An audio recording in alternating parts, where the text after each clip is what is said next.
Dad had 101 ideas, he did. It was exciting to be around someone like that because he had no barriers of a dream. You know, he'd just have this dream and say, let's go and do it. We'd play in amongst the vines and play chasey down the rows and build cubbies up in the trees, and it was so much fun. There was always a lot to do. So growing up in the vineyard was good fun. I remember from a young age helping Dad on the tractor, or at least sitting on the tractor with him.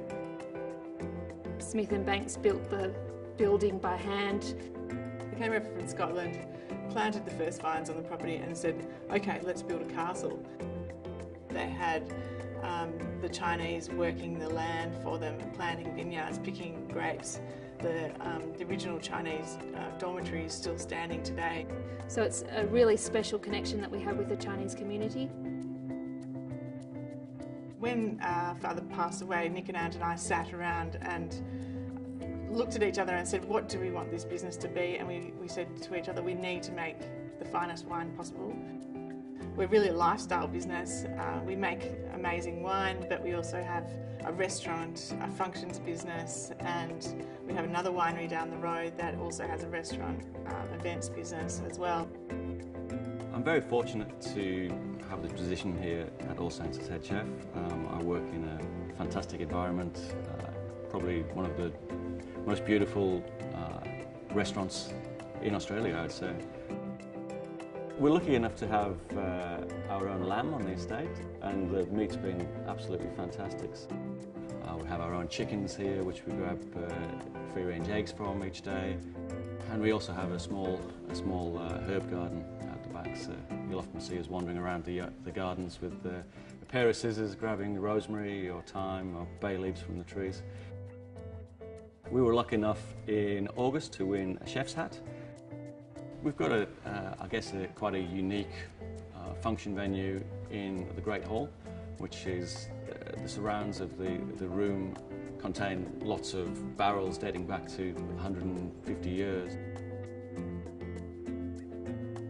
One of the major contributing factors to the quality of wine is to the soils that it's grown on, and also vine age. At All Saints, we've got very, very old soils here. They're quite a light sandy loam.